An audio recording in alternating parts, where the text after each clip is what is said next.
नमस्कार मैत्रिणींनो, साडी कशी आहे? छान छान आहे ना?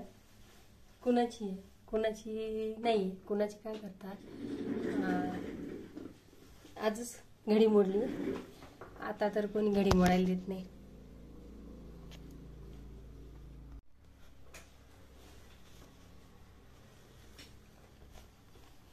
कशी आहे माझी साडी? छान आहे ना? तर साडीची घडी आजचा विषय आपला. बरं का मैत्रिणींनो, एक काळ होता असा की ज्या काळात बायकांना खूप अशा साड्या नव्हत्या राहत आणि घरातली आई, बहीण, वहिनी, नणंद, सासू किंवा मैत्रिणी अशी कोणाची जरी साडी असली तर ती नेसायला द्यायच्या आणि त्याला घडी मोडणे हा प्रकार नाव होतं.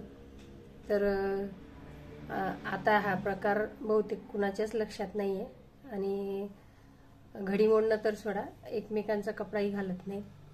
पण त्यावेळेला इतका प्रूफ असायचं नवीन आलं की स्वतःचा कपडा कधी स्वतः नेसायचे नाही बायका. आपल्या प्रिय व्यक्तीला म्हणजे जी आपल्याला आवडत असेल ती, की आई असो, बहीण असो, मैत्रीण असो, जाऊ असो, नणंद असो, कोणीही असो, की तिला ही साडी आपण नेसायला द्यायचं आणि ती पण आवर्जून मागायची की मला तुझी साडी छान आहे आणि मला नेसायला दे, घडी मोडायला दे. हा जो घडी मोडायचा प्रकार आहे हा आता खूप मोडीत निघाला. बहुतेक कोणाला माहीतच नसेल की घडी मोडणं काय असतं. तर एक अशीच आठवण म्हणून मी तुमच्यासोबत शेअर केली की घडी मोडणे हा प्रकार पहिले खूप प्रचलित होता आणि त्याबद्दल आपुलकी, कुतूहल खूप असायचं की मला कोणीतरी साडी नेसायला दिली आणि ती साडी नेसून ती बाई गावभर मिरवायची आणि सांगायची माझी ही अमकी अमकी साडी आहे, घडी मोडायला दिली. तर मी ही गोष्ट तुमच्यासोबत शेअर केली की घडी मोडणे हा प्रकार तुमच्या इकडे आहे का आणि कुणाकुणाला माहीत आहे घडी मोडणे याबद्दल, तर नक्की कमेंटमध्ये सांगा.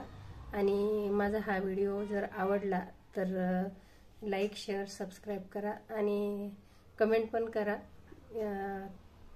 की आहे माहीत नाही माहीत. धन्यवाद आणि असेच माझे व्हिडिओ पाहत राहा. धन्यवाद. Thank you so much.